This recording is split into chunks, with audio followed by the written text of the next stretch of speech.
Small ಸ್ಕ್ರೀನಿಂದ big ಸ್ಕ್ರೀನಿಗೆ ಬಂದ್ರಿ, ಒಳ್ಳೆ ಅವಕಾಶ ಸಿಕ್ತು.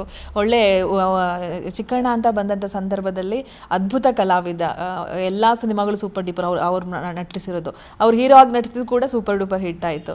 ಅದೆಲ್ಲ ಯಾವ ರೀತಿ ಸೆಲೆಬ್ರೇಟ್ ಮಾಡಿದ್ರಿ? ಆ್ಯಂಡ್ ಚಿಕ್ಕಣ್ಣ ಸರ್ ಬಗ್ಗೆ ನೆನ್ಪು ಮಾಡ್ಕೊಳ್ಳೋದಿದ್ರೆ, ಆ್ಯಂಡ್ ನಿಮ್ಮಿಬ್ಬರ ಏನು ಮಾತುಕತೆ ಆಗಿರ್ಬೋದು, ನಿಮ್ಮಿಬ್ಬರ ಫನ್ ಮೂಮೆಂಟ್ ಇವತ್ತಿಗೂ ವೈರಲ್ ಆಗುತ್ತೆ.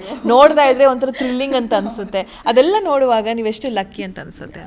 ಎಕ್ಸ್ಟ್ರೀಮ್ಲಿ ಲಕ್ಕಿ ಅನ್ಸುತ್ತೆ ನನಗೆ. ಯಾಕಂದರೆ ನಾನು ಉಪಾಧ್ಯಕ್ಷ ಒಪ್ಕೊಂಡಾಗ ತುಂಬ ಜನ ಇದು ನಾನು ಆ್ಯಕ್ಚುಲಿ ವೆರಿ ಓಪನ್, ಅಂದರೆ ಕಾಮಿಡಿಯನ್ ಅವ್ರ ಜೊತೆ ಸಿನಿಮಾ ಮಾಡ್ತೀಯಾ, ಇನ್ನೇನು ರೆಡಿನಾ ಮಾಡೋಕ್ಕೆ ಅಂತ ಒಂದು ಟೀಕೆಗಳು ನನಗೆ ಹಲವಾರು ಬಂತು. ನಾನಂದರೆ ಏನಕ್ಕೆ ಮಾಡಬಾರ್ದು ಅಂದರೆ, ಶರಣ್ ಸರ್ ಮಾಡಿಲ್ವಾ, ಆಶಿಕಾ ರಂಗನಾಥ್ ಅವ್ರ ಜೊತೆ ಸಿನಿಮಾ ಮಾಡಿಲ್ವಾ, super duper hit cinema Rambo 2 ಕೊಟ್ಟಿಲ್ವಾ, ನಾನು ಏನಕ್ಕೆ ಮಾಡಬಾರ್ದು ಅಂತ ನಮ್ಮಮ್ಮ ನನಗೆ ಧೈರ್ಯ ಕೊಟ್ಟಿದ್ದು.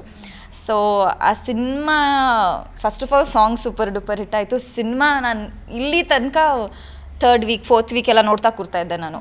ಎಲ್ಲೋ ಫೀಲಿಂಗ್ ಆಗ್ತಾಯಿದೆ, ಫುಲ್ ಬುಕ್ ಮೈ ಶೋ ಅಲ್ಲಿ ಫುಲ್ ಫಿಲ್ ಆಗ್ತಾಯಿದೆ ಥಿಯೇಟರ್ಸ್ ಅಂತ. ನನ್ನ ಚಿಕ್ಕಣ್ಣ ಸರ್ ಒಂಥರ ಫಸ್ಟಿಗೆ ಒಳ್ಳೆ ಮಾತೇ ಆಡ್ತಾ ಇರಲಿಲ್ಲ, ನಾವೆಲ್ಲರಿಗೂ ಗೊತ್ತೋದು. ಬಟ್ ಆಮೇಲೆ ತುಂಬ ಒಳ್ಳೆ very good friends. I wish him all the success for his next movie ಅಂತ ನಾನು ಹೇಳ್ತೀನಿ. But I am very grateful. ಅಂದರೆ ಒಂದು ಹೀರೋಯಿನ್ಗೆ ಫಸ್ಟ್ ಸಿನಿಮಾ ಹಿಟ್ ಆಗೋದು ತುಂಬ ಮುಖ್ಯ, ಅದು ನನಗೆ ಅರ್ಥ ಆಯಿತು. So I am very grateful for it. Nagabhushana ಅಂತ ಬಂದಾಗ ಅವರು ಕೂಡ ಅವ್ರು ಕೊಟ್ಟಂಥ ಪಾತ್ರಗಳನ್ನೆಲ್ಲವೂ ಕೂಡ ಅದ್ಭುತವಾಗಿ ನಿಭಾಯಿಸ್ಕೊಂಡು ಒಂದಷ್ಟು ಅಭಿಮಾನಿ ಬಳಗವನ್ನು ಸಂಪಾದನೆ ಮಾಡಿದ್ದಾರೆ. ಇಂಡಸ್ಟ್ರಿಗೆ ಏನಾದ್ರು ವಿಶೇಷವಾಗಿ ವಿಭಿನ್ನವಾಗಿ ಕೊಡಬೇಕನ್ನೋ ಆಸೆ ಕೂಡ ಅವ್ರಿಗಿರುವಂಥದ್ದು. ಅವ್ರ ಜೊತೆ ತೆರೆ ಹಂಚ್ಕೊಂಡಿದ್ದು ಎಷ್ಟು ಖುಷಿ ಇದೆ ಅಂತ ಹೇಳಿ. ತುಂಬ ಜೋಯಲ್ ಆಗಿದ್ರು. ನಾನು ಆ್ಯಕ್ಚುಲಿ ಫಸ್ಟ್ ಸಿನಿಮಾ ಅಂದರೆ ಸ್ವಲ್ಪ ಭಯ ಆಯಿತು ನಂಗೆ. ಇವಾಗಲೇ ಎಲ್ಲ ಫ್ರೆಂಡ್ಸ್ ಆಗಿಬಿಟ್ಟು ಸಿಕ್ಕಾಪಟ್ಟೆ ಹಿಂಗೆ ಮಾಡೋಣ ಹಂಗೆ ಮಾಡೋಣ ಸೀನ್ಸ್, ಯಾಕಂದರೆ ನಂದು ಅವ್ರದ್ದು ಕಾಂಬಿನೇಷನ್ ಸೀನ್ಸ್ ತುಂಬ ಇತ್ತು. ವಿದ್ಯಾಪತಿ ಅದರಲ್ಲೇ ಅರ್ಥ ಮಾಡ್ಕೋಬೇಕು ಸೀನ್ಸ್ ಇದ್ದೇ ಇರುತ್ತೆ ಅಂತ. So he is very Joel and very understanding person. ನಾನು ಸರ್ ಹಿಂಗೆ ಮಾಡೋಣ ಹಂಗೆ ಮಾಡೋಣ ಈ ಥರ ಎಕ್ಸ್ಪ್ರೆಷನ್ಸ್ ಕೊಂಡು ಅಂದರೆ even he was very supportive. And directors ಇಬ್ಬರು ಡೈರೆಕ್ಟರ್ಸು, ಆಮೇಲೆ ನಮ್ಮ ಡೈರೆಕ್ಟರ್ ಗಣೇಶ್ ಅಂತ, ಅವರಂತೂ ಎಲ್ಲ ಥರ ಕೆಲಸ ಮಾಡಿದ್ದಾರೆ. ಮ್ಯಾನೇಜರಿಂದ ಇಟ್ಕೊಂಡು ಎಲ್ಲ ಥರ ಕೆಲಸ ಮಾಡಿದ್ದಾರೆ. ಸೊ ಇಲ್ಲಿ ಅವ್ರವ್ರ ಕೆಲಸ ನಾವೇ ಮಾಡಬೇಕು, ಬೇರೆಯವ್ರ ಆ ಥರ ಏನಿಲ್ಲ, ಎಲ್ಲರೂ ಎಲ್ಲ ಕೆಲಸ ಮಾಡ್ತಾಯಿದ್ರು. ಸೊ ಒಂಥರ ಪ್ರೊಡಕ್ಷನ್ ಹೌಸ್ಗಿಂತ ಒಂದು ಫ್ಯಾಮಿಲಿ ಥರ ಇತ್ತು. ಡಾಲಿ ಧನಂಜಯ್ ಅವರ ನೆಕ್ಸ್ಟ್ ನೋಡಿ, ಅದು ಕೂಡ ಅವ್ರ ಬಗ್ಗೆ ಹೇಳೋದಾದ್ರೆ, ಇತ್ತೀಚೆಗೆ ಅವ್ರ ಮದುವೆಯಲ್ಲೂ ಕಾಣಿಸ್ಕೊಂಡ್ರಿ, ಅವರ ಮತ್ತು ನಿಮ್ಮ ಒಡನಾಟದ ಬಗ್ಗೆ ಹೇಳೋದಾದ್ರೆ ಏನು, ಡಾಲಿ ಅಂತ ಬಂದಾಗ ನಿಮ್ಗೆ ಏನು ಇಷ್ಟ ಆಗುತ್ತೆ ಅಂತ? He is very supportive. ನಾನು ಇದು ನನ್ನ ಬರ್ಡೇ February 12th ಇತ್ತು. ಅವತ್ತೊಂದು ಪ್ರೋಮೋ ರಿಲೀಸ್ ಮಾಡಿದ್ರು ಇವರು. ಅವತ್ತು ಅವ್ರ ಮದುವೆ 2 ದಿನ ಇತ್ತು. ಇನ್ನು 2 ದಿನ ಅವ್ರು ಇನ್ಸ್ಟಾಗ್ರಾಮಲ್ಲಿ ನನಗೆ ಮೆಸೇಜ್ ಮಾಡಿ, ನಿಮ್ಮ ಹ್ಯಾಪಿ ಬರ್ತ್ಡೇ ಟು ಯು, ಚೆನ್ನಾಗಿ ಮಿಂಚಿ ಈ ವರ್ಷ, ನೀವು ಹೋದ ವರ್ಷ ಹೇಗೆ ಮಿಂಚಿದ್ರಿ ಹಾಗೆ. ಅಂದರೆ ಅವ್ರ ಮದುವೆ ಸಂಭ್ರಮದಲ್ಲಿ ಸಿಕ್ಕಾಪಟ್ಟೆ 1 ಮಂತಿಂದ ಅವ್ರಿಗೆ ಗೊತ್ತು ಎಷ್ಟು ಬ್ಯುಸಿ ಇದ್ದಾರೆ, ಎಲ್ಲರಿಗೂ ಕರ್ಕೊಂಡು ಫೋನ್ ಮಾಡಿಕೊಂಡು ಮಾಡ್ತಾ ಇದ್ದಾರೆ, ಇನ್ವಿಟೇಷನ್ ಕೊಡ್ಕೊಂಡು.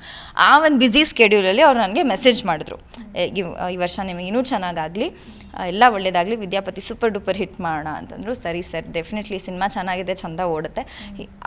ಅಂತ ನಾನು ಇಂಡಸ್ಟ್ರಿಯಲ್ಲಿ ಅವರೊಂದು 15 ವರ್ಷ ಆಗಿರ್ಬೋದಲ್ವ ಇಂಡಸ್ಟ್ರಿಗೆ ಬಂದು. ಅವರು ಬೆಳೀತಾ ಇದ್ದಾರೆ, ಯಂಗ್ಸ್ಟರ್ಸ್ನ ಬೆಳೆಸ್ತಾ ಇದ್ದಾರೆ. ಐ ಥಿಂಕ್ ಅದು ಎಲ್ಲರಿಗೂ ಬರಲ್ಲ. ಈಗ ಎಲ್ಲರೂ ಸ್ಟಾರ್ಸ್ ಆಗ್ತಾರೆ, ಅವರು ಆ್ಯಕ್ಟ್ ಮಾಡ್ತಾರೆ, ಹೋಗ್ತಾರೆ ಮನೆಗೆ. ಬಟ್ ಅವ್ರು ಪ್ರೊಡಕ್ಷನ್ ಹೌಸ್ ಸ್ಟಾರ್ಟ್ ಮಾಡಿದ್ರು ವಿತ್ ಲಾಟ್ ಆಫ್ ಯಂಗ್ಸ್ಟರ್ಸ್. ಇವಾಗ ವಿದ್ಯಾಪತಿ ಜೊತೆ ತುಂಬ ಸಿನಿಮಾಗಳು ಡಾಲಿ ಪಿಕ್ಚರ್ಸಲ್ಲಿ ಬರ್ತಾ ಇದೆ. ಅದಿನ್ನೂ ಜಾಸ್ತಿ ಗೊತ್ತಿಲ್ಲ ಜನಕ್ಕೆ, ಬಿಕಾಸ್ ಏನು ಪ್ರಮೋಷನ್ಸ್ ಆಗಿಲ್ಲ ಆ್ಯಂಡ್ ಸಿನಿಮಾ ನಡೀತಾ ಇದೆ. ಎಷ್ಟು ಜನ ಯಂಗ್ಸ್ಟರ್ಸ್ಗೆ ಅವರು they making the way to the industry. ಅದು ನಮ್ಮಲ್ಲಿ ಆಪರ್ಚುನಿಟಿ ಸಿಕ್ಕರೆ ತಾನೇ ನಾವು ನಮ್ಮ ಟ್ಯಾಲೆಂಟ್ನ ತೋರ್ಸೋಕ್ಕಾಗಿ. ನನಗೆ ಸಿಕ್ತು ಸಿನಿಮಾ, ಅದಕ್ಕೋಸ್ಕರ ನಾನು ಆ್ಯಕ್ಟಿಂಗ್ನ ತೋರ್ಸೋಕ್ಕಾಯಿತು. So he is a very good soul. ಅವರು ಇವಾಗ they just got married. So I wish him a very very happy married life. Zee Kannada news ಈಗ ನಿಮ್ಮ ಮನೆಯಲ್ಲೇ ನೋಡಿ, ಎಲ್ಲ ಕೇಬಲ್ಗಳಲ್ಲಿ ಈಗ ಲಭ್ಯ.